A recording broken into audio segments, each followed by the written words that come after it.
Eileen অর্নস ১৯৫৬ সালের ২৯শে ফেব্রুয়ারি মিশিগানের রচেস্টারে জন্মগ্রহণ করেন।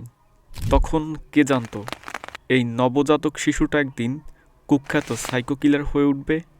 তো তার মায়ের নাম হচ্ছে ডায়ান অর্নস আর বাবার নাম হচ্ছে লিও পিটম্যান। ১৯৫৪ সালে তার বাবা মা দুজনে বিবাহ বন্ধনে আবদ্ধ হন। তার একটা বড় ভাইও আছে, তার নাম হচ্ছে কিথের।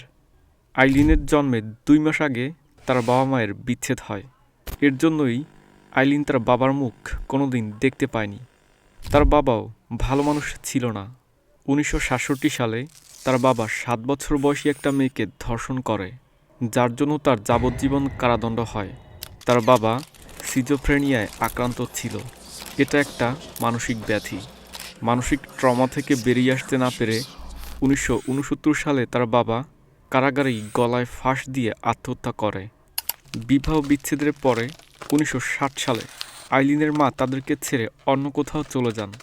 মাত্র ৪ বছর বয়সী আইলিন ও তার ভাই মায়ের ভালোবাসা ও মমতা থেকে বঞ্চিত হন। এরপর তারা নানা নানির কাছেই বড় হতে থাকে। কিন্তু এখানে আইলিনের সাথে বিশ্রী একটা ঘটনা ঘটে। তার নানা একজন চাইল্ড মোলেস্টর ছিল। তার নানা তাকে যৌন নির্যাতন করত। এমনকি শৈশবে আইলিন তার বড় ভাইয়ের সাথে যৌন সম্পর্ক স্থাপন করেছিল। মাত্র ১১ বছর বয়সে সে নেশার সাথে যুক্ত হয়। যেসব ছেলেরা তাকে টাকা, সিগারেট, ড্রাগস দিত, সে তাদের সাথে যৌন সম্পর্ক স্থাপন করত, যার জন্য ওইসব ছেলেরা তাকে সিগারেট পিগ বলে গালি দিত।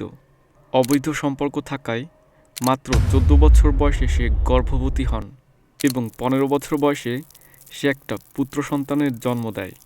শিশুটাকে পরে কেউ দত্তক নিয়েছিল। ওই সন্তানের বাবা কে সেটা আজও জানা যায়নি। এই ঘটনাটা তার জীবনে বড় প্রভাব ফেলেছিল। এখান থেকেই তার জীবন সম্পূর্ণরূপে বিগড়ে যায়। ফ্লোরিডাতে আসার পর আইলিন ২০ বছর বয়সে বিয়ে করেন। তো তার স্বামীর নাম হচ্ছে লুইস ফেল। সে একজন ধনী ব্যক্তি ছিল। তাদের এই সম্পর্ক বেশি দিন টেকেনি। বিয়ের ২ মাসের মধ্যেই তাদের বিচ্ছেদ ঘটে।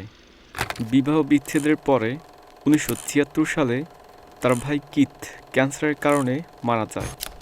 বেঁচে থাকতে টাকার প্রয়োজন হয়, তাই আইলিন প্রথম দিকে ছোটোখাটো অপরাধমূলক কাজ করত।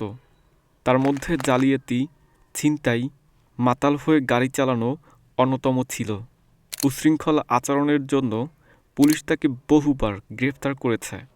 এরপর সে একজন স্ট্রিট লেভেল সেক্স ওয়ার্কার হয়ে ওঠেন। ১৯৮৬ সালের দিকে আইলিনের সাথে টাইরিয়া মুরের দেখা হয়। ফ্লোরিডার একটা গে বারে তাদের প্রথম দেখা হয়। প্রথম দেখাতেই তারা গভীরভাবে আকৃষ্ট হয়। দ্রুতই তাদের মধ্যে ইমোশনাল ডিপেন্ডেন্ট রিলেশনশিপ তৈরি হয়। এই সম্পর্কটা ছিল আইলিনের জীবনের সর্বপ্রথম দীর্ঘস্থায়ী সম্পর্ক। তারা একসাথে থাকতে শুরু করে, কিন্তু অর্থনৈতিক দায়িত্বের বড় অংশ এসে পড়ে আইলিনের উপর। এখান থেকে আইলিনকে টাকার জন্য রাস্তায় নামতে হয়। অর্থের জোগাড় করতে আইলিন রিচার্ড ম্যালোরির সাথে ঘনিষ্ঠ হতে একটা পরিত্যক্ত এলাকায় যায়। ওই ব্যক্তির বয়স ছিল ৫১। পরিত্যক্ত এলাকায় গিয়ে রিচার্ড তাকে যৌন নির্যাতন করে। তাই আইলিন একাধিকবার ২২ ক্যালিবারের পিস্তল দিয়ে তাকে গুলি করে, যাতে রিচার্ড সেখানেই মারা যায়। এটা ছিল আইলিনের ফার্স্ট কিল।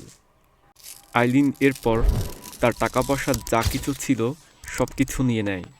হত্যার ২ দিন পর তার মৃতদেহ কয়েক মাইল দূরের একটা জঙ্গলে পাওয়া যায়।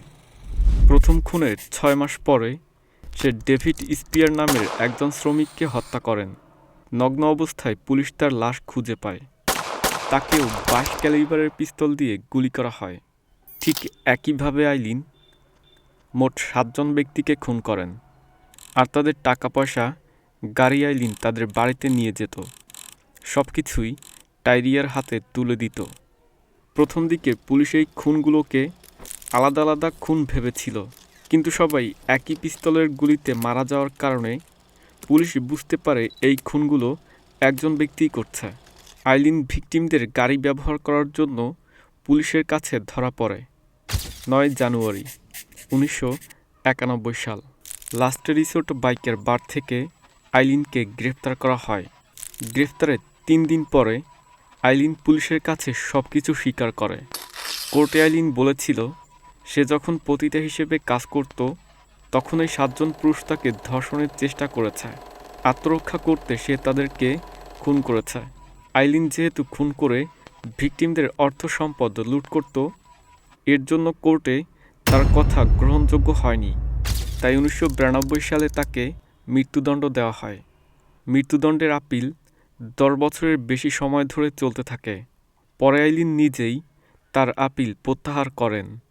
9 অক্টোবর 2002 সালে ফ্লোরিডার স্টেট প্যারিসনে তার মৃত্যুদণ্ড কার্যকর করা হয়। লিথেল ইনজেকশন পুশ করে তাকে হত্যা করা হয়।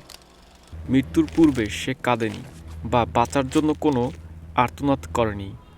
মৃত্যুর আগে তার শেষ কথা ছিল, I just like to say I'm sailing with the rock and I will be back like Independence Day with Jesus, June 6। Eileen অর্নসের জীবন গভীরভাবে বিতর্কের জন্ম দেয়।